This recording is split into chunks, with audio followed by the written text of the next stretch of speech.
Hello, my beautiful friends, and happy new moon in Gemini. Before we talk about the energies that are present this year, 2024, I want you to time travel back to 2020. That's right, June of 2020. So as you're pulling up memories of where you were, this is early pandemic, perhaps who you were isolating with, if you were with other people, just try to pull up a mental image of that time in your life, because just like the moon, the planet Venus, which is the planet of beauty, of love, of creation, this really lovely love energy planet, she goes through phases where she is new and becomes full. So back in June of 2020, she was considered a new Venus. And that just means that she was having an inferior conjunction with the sun. Whereas this June 6, 2024, it actually happened, this conjunction happened a couple of days ago, but the energy is still present. She is a full Venus. So it's really important to look back to see where you were and see how far you have come in your own journey of love. And there's love in so many ways. There are, of course, our committed partnership, love, intimate relationships. There's the love that we have for our family, for our parents, our siblings, our children, for our friends, for our community, for our coworkers, all the ways in which we love, but more importantly in Gemini, how we communicate in our love relationships. And so looking back to June of 2020 and where you were when Venus was what's considered a new Venus, and now just like when the moon becomes full, it is a time of celebration, and it is this huge force and energetic power. And so Venus right now has this really, really strong energy and influence, but she has changed dramatically. How Venus shows up in our lives, or how we show up in relationships, has evolved. And it is important to stop and recognize how far we've come. How far we've come, what we have been through, what we have survived, because guess what? Life on earth is hard sometimes, like it has been hard. 2020, 2021, 2022 even were some of the most challenging, dark, painful years of my life. But I survived, and here I am, and I am showing up not just for myself, because above and beyond anything else, love begins here. Our relationship with ourselves, how we love ourselves and then are able to love others, right? It's the oxygen mask analogy, but it's really present with this new moon. The other energies in Gemini, we have the planet Mercury is moving into Gemini, and Mercury is the ruler of this air sign, this mutable air sign. And Jupiter has moved into Gemini as well. And Jupiter is the expander, it's the abundance, it's the overflow. And so Gemini being of the mind, our thoughts and how we can communicate, and with Jupiter like amplifying the Gemini energies, you might have experienced recently, I'm just gonna say, a shit ton of energy, shit ton of thoughts and ideas, and almost like too much, where it's like, what do I do with this? There's so much happening, or my social calendar is really full, or I'm overwhelmed, I'm exhausted, I don't know like what idea to turn to and what to do next. And luckily, there is another planet that is going to be moving just a couple days from now. The planet Mars is moving out of Aries and into Taurus. And I believe that is going to offer a slowdown, kind of a real grounding energy, moving from the fiery sign where Mars is the ruler of Aries, this fiery initiate sign, into an earth, into a fixed earth sign. Is just going to bring some practical reality and just kind of slow some of that energetic momentum that perhaps you have been feeling with all this parade of planets. And what's interesting about this new moon is that these planets are having a square with Saturn in Pisces. So let's just take in some Pisces energy. Just looks like beautiful water, Pisces is very spiritual, very transformative. It's got deep layers, like under the water. There's so much mystery, right? Like even on our own planet, there are so many things unknown about the depths of our ocean. And Pisces wants to go down, and Saturn, by golly, Saturn is the teacher. Saturn is karmic influences. Saturn is wanting us to, yes, we have all these beautiful energies of communication and love and amplifying of ideas and all of this. And there's this square to Saturn that wants us to just like stop and pause, maybe remove, maybe do something differently. Maybe something will be stripped away, because Pisces is the final sign of the zodiac, and the final sign of the zodiac does have completions and endings. But here's the thing. Every ending is a new beginning. Every ending is a new beginning. And as hard as it is to let go, to say goodbye, to release, to surrender to whatever we are being called to do, as hard as that is on our earthly human experience, it is designed to grow us. The endings are our teachers, especially when Saturn is sitting there being like, hey, stop, like, don't go that way, because there's something better for you. There is something in this for you to learn from and for your soul to grow and evolve out of. And when we can lift up into those higher Piscean energies, that the spiritual energies, this realm that is not of this earth, that is like of something so much bigger, when we can ascend into that space and know that this isn't happening to you, instead it's happening for you, it just offers a fresh perspective and perhaps even some relief. I know that early on in my divorce journey, very early on, I was just so crushed, hurt, overwhelmed, confused, scared, all of these things, and angry, sad. And I had somebody who was just a couple years ahead in their divorce story remind me, or tell me for the first time, that this wasn't happening to me, because I felt like it was. I felt like a victim. I felt just so like, just so hurt and confused and all those things I said. But she said, this is happening for you.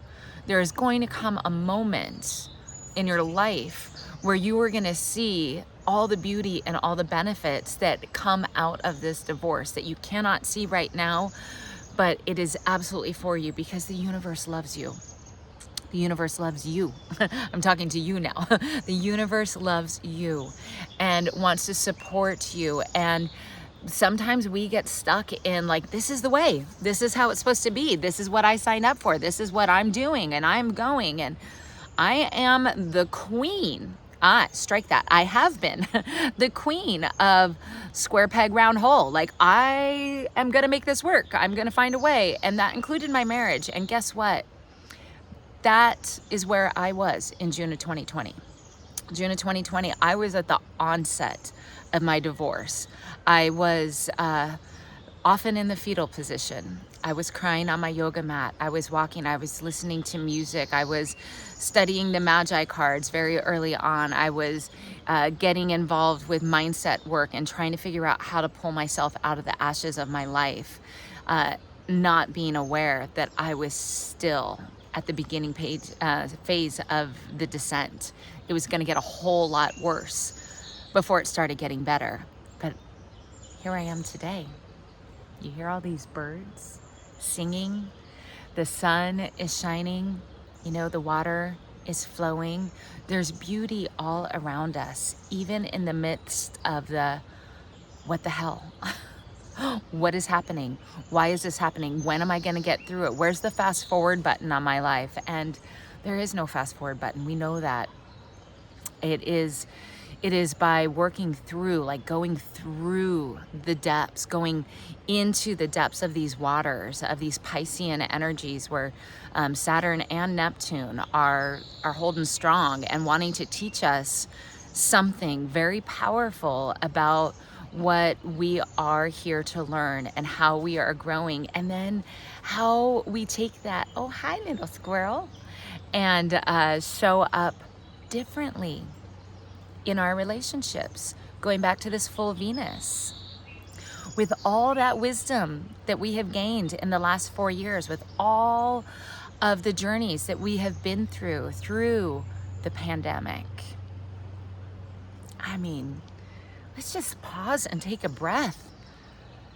I mean, a breath, right? That was for so many people. And Gemini is like the lungs. It is an air sign. It is breathing. And that's what was constricted in 2020. People were not able to breathe. And so many people did, sadly, travel on, left their earthly bodies during the pandemic because their bodies were not being able to handle the virus. And it was tragic, and it was a scary time. And if you are listening to this message now, you have somehow moved through that time period, and you are still here. You are still here, and you are still here because there is something that you are meant to uncover and shine. Let the world know, who are you now? Who are you now after all these years of living in and through the pandemic? And what has it taught you in your family relationships, in your career, in your love relationships? And most importantly, what have you learned about yourself and how you want to show up, not just for yourself, but for those who you love and those that you are in daily communication with? Because Gemini is the ruler of like our day-to-day lives.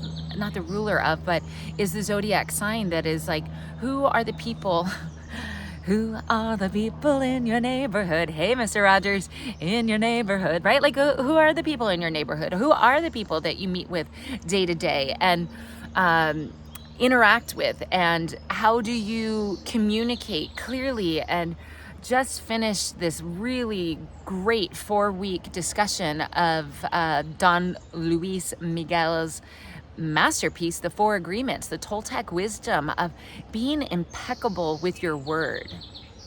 Our words give us the power of creation, right? Like those of you that have studied the Christian texts know that there is, in the beginning, there was the Word, and the Word was God, right? And so, however, like the Word is something that we all have, and the words that we use, how we speak to ourselves. Do we call ourselves names? Do we yell at ourselves? Do we treat ourselves poorly? Or do we lovingly forgive ourselves and acknowledge when we're having a bad day and just say it out loud? Like, this is not my finest moment, people. Trust me, I've had a few of those this week where I've just been like, okay. And when you know better, you do better, right? So how do we show up first with our relationship with ourselves? How do we speak to ourselves? How do we speak to others? How do we communicate? How do we use our throat chakra, which is really opened up with this full Venus energy? And how are we going to use our personal, beautiful light to light up the lives of those around us in whatever capacity it is?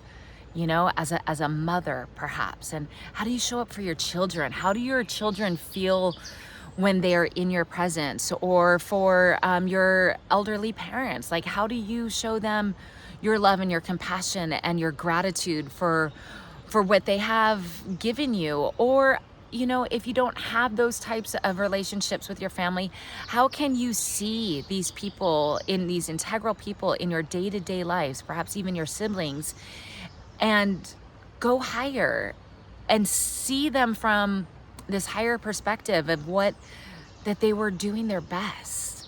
And maybe their best wasn't what you wanted, what you desired, what you had hoped for, what you had idealized, and making peace with that, accepting that, and then moving forward how you want to. How do you want to show up for yourself, for the people that you're in daily communication with? And then ultimately, we're all here and we're designed for connection. So are you seeking a new relationship or a new community of people that you can just really feel supported, and not just feel supported, but also offer that support and encouragement to others. So that's a little bit about this new moon energy. I have a new playlist that is just getting started. It's called Joso, the joy of starting over. So I invite you to that. There's the song Love by Face Soul, which would be the song that I recommend for this new moon. Just tapping into the higher frequency of love, and yeah, meditating on that and thinking about where we have been, where we are now, and where we see ourselves going, and finding joy along the way, even especially in the really hard times. Because when we can have gratitude and love for the journey, not only will we find a little bit more joy, but we will lift some of the heavy burden, because it can feel heavy, this life, this earthly existence, and it is. And I don't want to minimize the dark spaces that some of you are walking through right now. And I just want to say, I have been there, and keep walking, because I know for sure that this is happening for you. It is happening for you. So with that, I am wishing you a most beautiful new moon, and dream of what it is that you want next for this lunar cycle, for the next 30 days of your life, or cast out a vision 6 months from now, perhaps even a year from now. And what is it that you are dreaming? What is it that you desire? Because I'll tell you this, if you are dreaming it, you can do it. It is for you. It is designed for you. We all carry different dreams inside of ourselves. So if you're not going to go for it now, when? Right? Just go for it. Dream big, love big. And thank you for listening. I appreciate it if you like or share or subscribe this. It helps me get my message out. And if you're looking for a supportive community, the Let Love Rise membership will be opening again soon, where we have weekly discussions every Monday on the 4 pillars of Let Love Rise, which are moon, music, mindset, and the Magi. By the way, it is a Jack of Diamonds day today, and the Jack of Diamonds is also the card of our country's birth and independence. It is very much a freedom-loving card. It's all about being creative with our finances, because that's the other thing. Venus does have a lot to do with our finances and our self-worth, and money matters. So if any of that is coming up for you, just sit with it, and sit with the fear also. I have been sitting with some fear lately, and I don't think that we are taught to do that very well. We want to suppress it and pretend it's not there, but the fear is there to grow us as well. So I invite you to consider if you like. If you'd like to join a really loving community, I call the Let Love Rise tribe, is just a group of open-hearted spiritual warriors, people who are bravely looking at their stories and their life situations and desiring something more, desiring a change, and really wanting to be making a difference for themselves first, and then to create something new. New moon. Time for new beginnings. So I invite you on that journey. There will definitely be more coming, and as a part of the membership, members do receive entrance into the virtual new moon circles, which I hold virtually on the new moon, and also the live full moon ceremonies and celebrations. So just put that in the back of your mind for now, but go forth, have a beautiful new moon week. Big energies are around right now, so allow the stops to just, point you in a different direction, because after the stop, after the square to Saturn, there is going to be a sextile to Chiron in Aries, and that might be like a new path, a new way. You know, I'm looking right around in front of me, and this path, I'm not sure if you can see it, you know, there's a couple different ways you can go. So every end is a new beginning. Thank you for listening. The light in me honors the light in you. Namaste.